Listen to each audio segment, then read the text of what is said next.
All right, buckle up, because today we're ditching those feel-good leadership buzzwords and doing a deep dive into something called Leadership Alpha.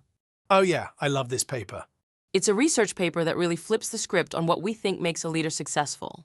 It challenges a lot of those common assumptions about leadership, Yeah, exactly.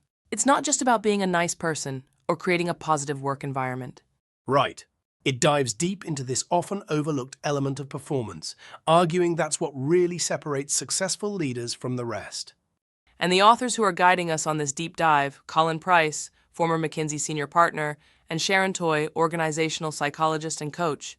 They've worked with a ton of leaders across all sorts of industries, so they're bringing real-world experience to the table. Yeah, their insights are rooted in what actually works, not just theory. What I find really fascinating is how they connect this focus on performance to the bigger picture. Oh, how so? Well, they suggest that this overemphasis on soft skills might actually be contributing to the global decline in productivity growth we've been seeing. Really? They make that connection? They do. And they back it up with data. Give me the numbers. They cite studies showing that productivity growth has plummeted by over 50% in the last 13 years. Wow, that's significant. It is. It makes you wonder what we're missing. So are they saying all those things we hear about empathy and positive work environments are wrong? Not necessarily wrong, but perhaps incomplete. Oh, okay. I see what you mean. Yeah, those qualities are important, but they can't be the sole focus. Got it. So it's all about balance. Right. It needs to be balanced with a strong emphasis on results. Okay. So how do they propose we achieve this balance? I'm intrigued. This is where it gets really interesting. They've identified 10 key leadership behaviors that they believe are essential for driving actual performance. All right. Lay them on me. What are these 10 behaviors? Okay, here we go. Confront reality. Know where you're going. Productive paranoia. Detached but not disconnected. Deep financial literacy. Okay. Keep going. I'm writing these down. Be as good at exiting people as attracting them. Candor over charisma. Operator, not orator. Purpose drives profit. And work hard, don't be hard work. Ooh, that's quite a list. Some of those are pretty straightforward, but productive paranoia, that one definitely jumps out. Yeah, that's the one everyone seems to latch onto. I mean, isn't paranoia generally seen as a negative trait? You would think, right, but that's the genius of their phrasing. I'm listening. Productive paranoia, as they describe it, isn't about creating a culture of fear or suspicion. So not like constantly looking over your shoulder. Exactly. So what is it then? It's about being realistically aware of potential threats and being prepared to navigate them. So like a healthy dose of skepticism. Always considering what could go wrong so you're better prepared when it does. You got it, Dot. They argue that this productive paranoia helps leaders anticipate challenges, build reserves, and explore alternative scenarios, ultimately leading to more robust decision-making. Okay, I'm starting to see how that could be a valuable mindset. It's about being proactive, not reactive. Okay, productive paranoia. I'm adding that to my leadership vocabulary. That's a good one to have in your arsenal. Let's look at this list another way. What's another one that piqued your interest? Detached, but not disconnected. Oh yeah, that's a good one. How does that play into effective leadership? Well, it's all about perspective and strategic decision-making. Okay, I'm listening. It's about being able to step back and objectively assess the performance of different aspects of the business, even if you have an emotional attachment to them. So it's like being willing to let go of a project or a product that's not performing well, even if you've poured your heart and soul into it. Exactly. It's about recognizing that sometimes letting go is the best way to ensure the overall health and success of the organization, right? You nailed it. But how do you balance that detachment with still being connected to your work and your team? They argue that leaders who can maintain this balance are better equipped to make those tough strategic decisions. It makes you think about those leaders who cling to failing projects or initiatives because they're emotionally invested. Maybe they're missing that detached but not disconnected element. It's a common pitfall and it can have significant consequences. All right, so we've had a look at productive paranoia and detached but not disconnected. What else is explored in the paper? Well, to illustrate their point, they walk us through what they call a litany of organizational malpractice. Ooh, this is where it gets juicy, right? You know it. So let's hear some of these cautionary tales. What kind of examples are we talking about? Well, they kicked things off with the Volkswagen emissions scandal. Oh yeah, that was a big one. Remember that. They installed software to cheat on emissions tests and then tried to cover it up. Cost them billions, right? Not to mention seriously tarnished their reputation. Classic example of cutting corners and hoping no one will notice. It's a recipe for disaster. So what else is on this malpractice list? Well, buckle up because they don't hold back. Lay it on me. They dive into the NHS blood contamination scandal, where thousands of people were infected with HIV and hepatitis C due to contaminated blood product. Oh wow, that's heavy stuff. Yeah. And then there's the UK Post Office Horizon scandal, where faulty accounting software led to the wrongful conviction of hundreds of sub-postmasters. Wow, those are some serious failures. And they connect these back to a lack of those 10 key behaviors, right? Absolutely. In the Volkswagen case, for example, they highlight a lack of confront reality and a failure to prioritize ethical considerations over short-term gains. It's almost like a masterclass on what not to do as a leader. Right. And then there's Carillion. Who are they? Massive construction company went bankrupt, left behind billions in debt and a trail of unfinished projects. Yeesh, that's rough. Oh, and get this. Their auditors were literally joking about the poor quality of their work. Wait, seriously? So even those responsible for oversight were failing to confront reality? It seems that way. It sounds like they're painting a pretty bleak picture of leadership in general. They definitely don't sugarcoat things. That's for sure. Is there any hope? Well, they don't leave us in a state of despair. Okay, good. In fact, they end this section with a quote that suggests a way forward. I have the quotes. What is it? They say the challenge for organizations and leaders is to resist this tendency to become dysfunctional over time. The good news is that many organizations have pockets of excellence and the ingredients for success are within the grasp of most. Okay, so it's not all doom and gloom. Definitely not. There's still potential for positive change.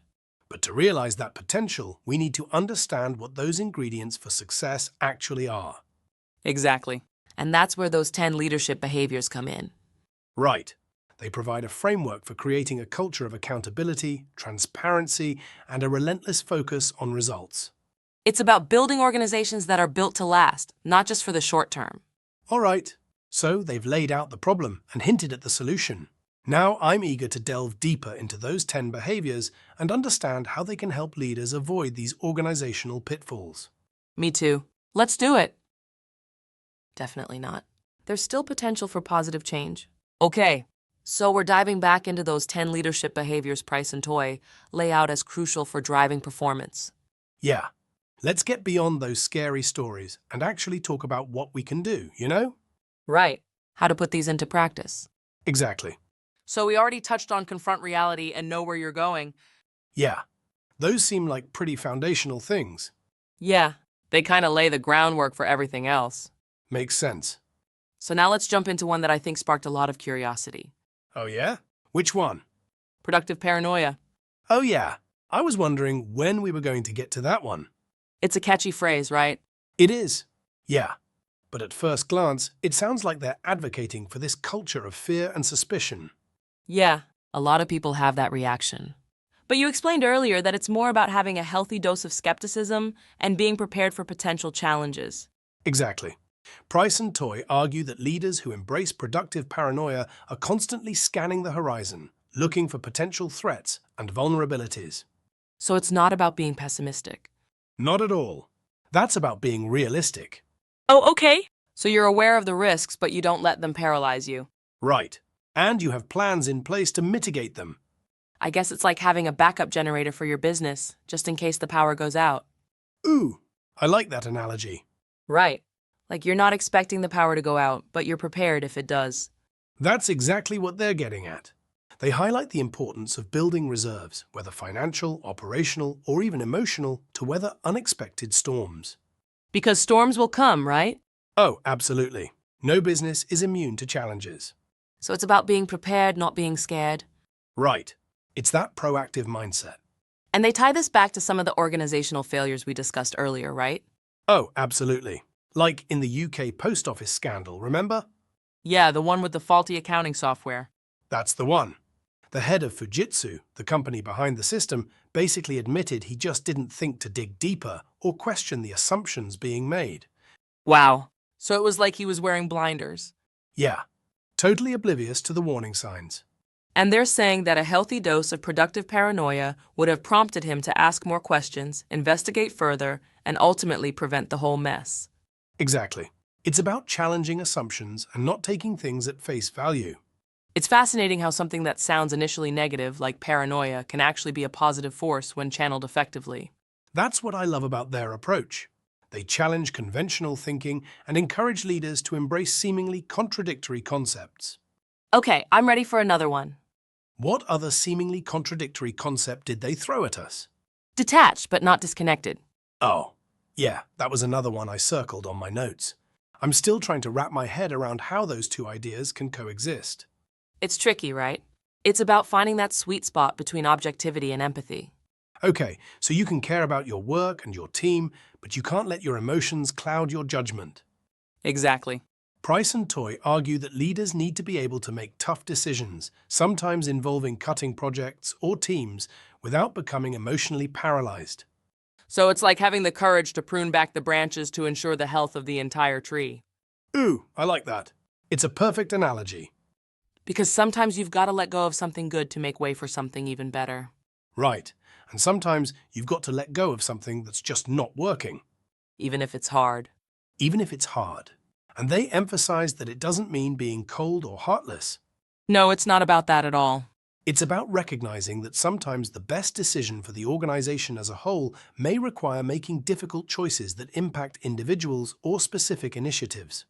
And they gave us a real-world example of this with Vodafone's CEO, Margarita Delaval, right? Yeah, she was a great example. She made that tough call to sell off Vodafone's Italian business, even though I'm sure a lot of people were emotionally attached to it. Well, it was a significant part of the company. Right. But it allowed them to pay down debt and invest in more promising areas. So it ultimately strengthened the company's position in the long run. Tough decisions, but necessary. It makes you wonder how many leaders struggle with this balance, though. Oh, I'm sure a lot do. It's easy to become emotionally invested in your work, especially when you've poured your heart and soul into building something. It's only natural. But Price and Toy are saying that effective leaders need to cultivate that ability to step back and assess the situation objectively. To see the bigger picture. Okay, I'm starting to see how these behaviors, while seemingly contradictory, can actually complement each other and create a more holistic and effective leadership style. They're like pieces of a puzzle. They all fit together. Right. What's the next piece of the puzzle? Number 5 is deep financial literacy. This one might seem like a no-brainer. Yeah, especially in a business context. Right, but they argue that it goes beyond just understanding the basics of accounting and finance. So it's not just about being able to read a balance sheet? Nope. It's about having a deep understanding of the financial levers that drive the business. Okay, so understanding how the money flows and where it's going. Exactly. It's about being able to anticipate potential risks, make sound investment decisions, and understand the long-term financial implications of your choices. And they share some pretty dramatic examples of what can happen when leaders lack this financial acumen. Oh yeah, like Cineworld. Remember them? The movie theater chain. Yep. They made this disastrous acquisition of Regal Cinemas, which ultimately led to bankruptcy. Oh! That's gotta hurt. They argue that a deeper understanding of the financial risks involved could have prevented that whole mess. So it's a reminder that financial literacy isn't just for CFOs. Right. It's an essential skill for any leader who wants to make strategic decisions that impact the organization's bottom line. Okay, deep financial literacy, check. What's next? Number 6 is be as good at exiting people as attracting them. This one might sound a bit harsh at first, Oh yeah, I remember raising an eyebrow at that one. but they make a compelling case for why it's crucial for building a high-performing team. So it's about recognizing when someone isn't the right fit, even if they're a good person or have valuable skills. Exactly. They argue that too many leaders struggle with letting go of employees who aren't meeting expectations. And why is that, do you think? Well, they point to this phenomenon called cognitive dissonance. Wait, cognitive dissonance? Yeah, it's a psychology term. Refresh my memory. It describes the discomfort we feel when our actions don't align with our beliefs. Okay, I remember that now. So, in this context, it refers to the struggle leaders face when they've invested time and energy in hiring someone, only to realize later that it wasn't the right decision. Oh, so it's like you try to convince yourself that things will work out even when the evidence suggests otherwise. Exactly. We cling to the hope that the employee will improve, even if it means sacrificing the performance of the team as a whole. I can definitely see how that would play out in real life. It's tough to admit you made a mistake, especially when it comes to people. It's a very human thing to do. But they're saying that this reluctance to exit underperforming employees can have a ripple effect throughout the organization. Yeah, it can create resentment among high performers and ultimately hinder overall productivity. So it's not about being ruthless or uncaring. Not at all. It's about having the courage to make those tough decisions for the benefit of the team and the organization as a whole. It's about putting the needs of the many over the needs of the few. This is starting to feel like a recurring theme. A lot of these behaviors involve making tough decisions, challenging assumptions, and stepping outside our comfort zones. You're absolutely right. Price and Toy argue that effective leadership is often about doing the things that others shy away from, even when it's uncomfortable or unpopular. Okay, bring on the discomfort. What's next? Number 7 is candor over charisma. This one challenges the notion that leaders need to be charming or likable to be effective. So are they saying it's better to be blunt than to be charming?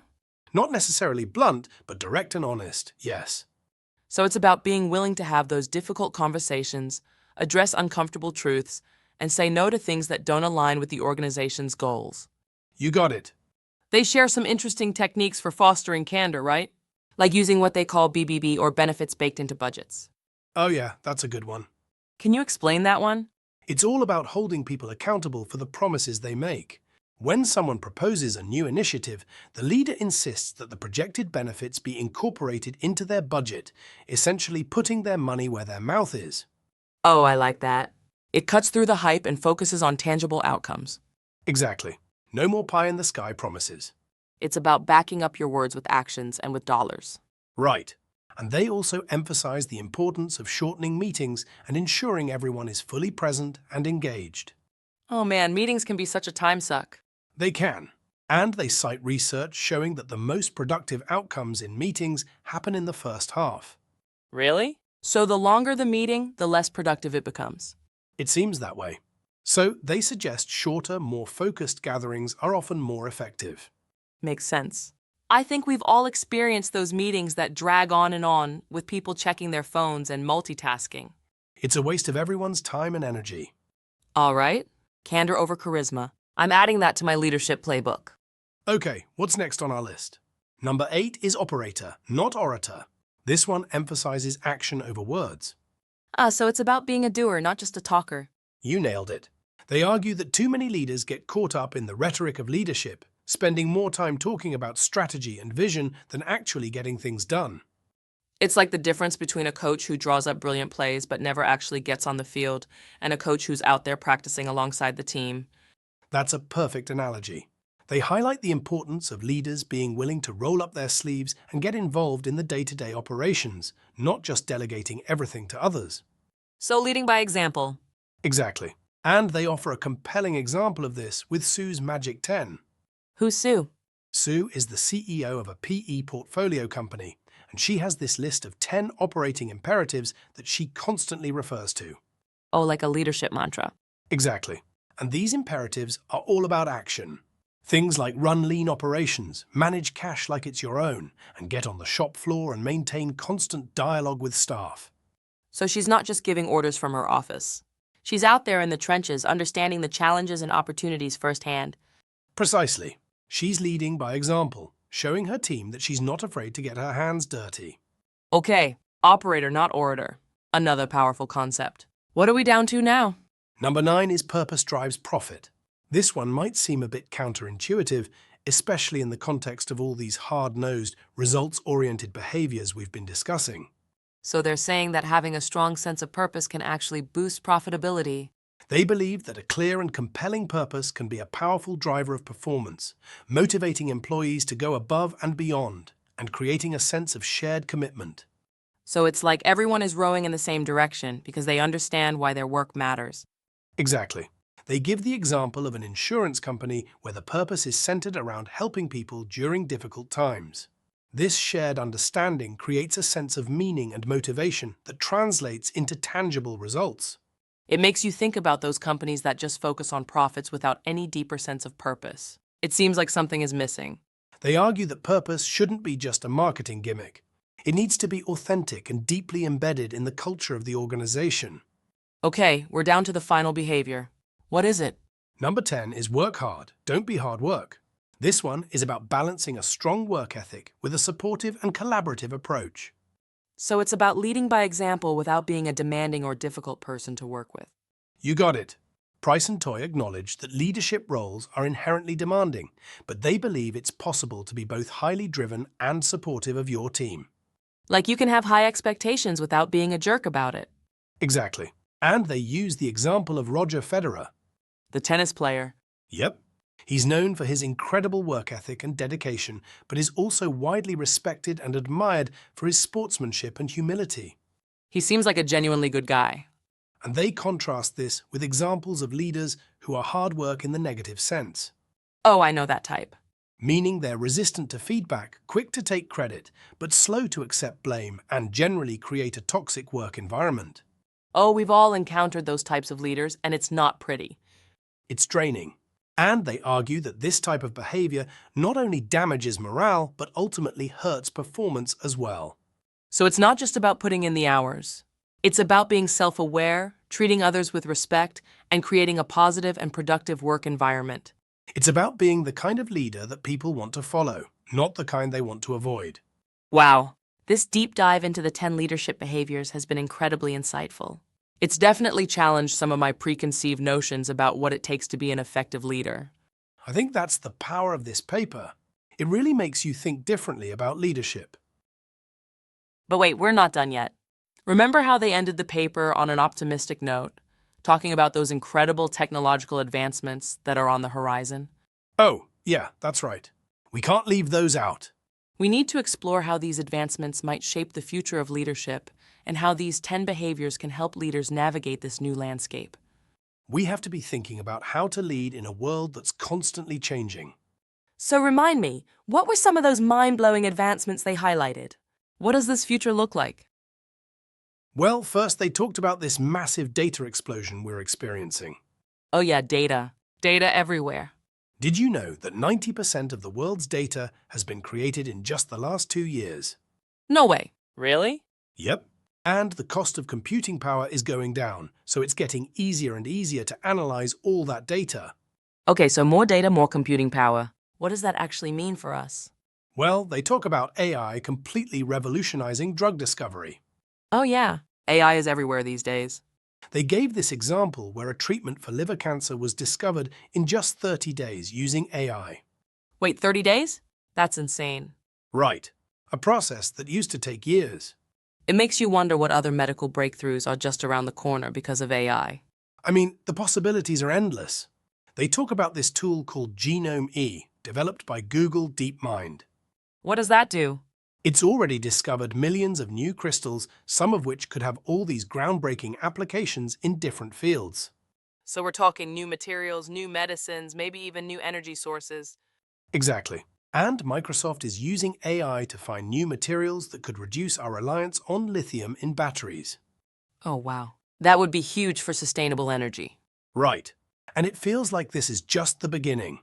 It does. And it's both exciting and kind of terrifying at the same time. Totally. I mean, they even touched on quantum computing. Oh yeah, that's the one that's supposed to be like 1,000,000 times faster than regular computers. Exactly. They're predicting it'll be stable and widespread by 2033. 2033? That's not that far away. I know, right? Imagine the kind of problems we'll be able to solve with that kind of computing power. I'm not sure I can even wrap my head around it. It's mind-boggling. And then there's nuclear fusion. Oh yeah, that's the one they're trying to make work over in Europe, right? You're thinking of that British lab that generated enough energy from a tiny amount of fuel to make 600 cups of tea? Yes, the very British measurement of energy output. They're saying nuclear fusion could completely change how we produce energy. So we're talking cleaner, more efficient energy sources, life-saving medical breakthroughs, new materials with crazy properties we haven't even thought of yet. It's a whole new world. But here's the thing. Price and Toy remind us that all of this depends on leadership. Oh, right. Because what good is all this amazing technology if we don't have the right people guiding the way? They argue that these advancements come with their own set of challenges and risks, and it's going to take skilled visionary leaders to navigate this new landscape. It's not just about the technology itself. It's about how we use it, right? Exactly. And how do we ensure that it's used ethically and responsibly? And for the benefit of humanity. Right. So it seems like those 10 leadership behaviors we talked about earlier are even more crucial in this rapidly evolving world. I think so too. Leaders are going to need to be comfortable with ambiguity, adaptable to change, and able to make bold decisions while staying true to their values. They have to be able to confront reality, even when that reality is constantly shifting and changing. Yeah, and know where they're going, even when the path is uncertain. And that productive paranoia that's going to be more important than ever. Because who knows what challenges and opportunities are lurking around the corner. Right. It's a call for a new breed of leader, one who is not afraid of the unknown. So, what's the takeaway for our listener today? What do we want them to walk away with? I think the main takeaway is that leadership matters more than ever. We're facing all these unprecedented challenges and opportunities, and we need leaders at every level who are ready to rise to the occasion. And it's not just about CEOs and politicians, right? No, it's about leadership in our communities, in our workplaces, in our families. We can all be leaders. Exactly. We all have the power to influence and inspire others. I don't know about you, but I'm feeling pretty inspired to step up my own leadership game after this conversation. Me too. And I hope our listener is feeling inspired as well. If you want to learn more about these ideas, definitely check out the full Leadership Alpha paper on LinkedIn or acceleratingperformanceconsulting.com. And as always, we love to hear your thoughts. What resonated with you? What are your biggest leadership challenges? Let's keep exploring these ideas together. Thanks for joining us on this deep dive into Leadership Alpha.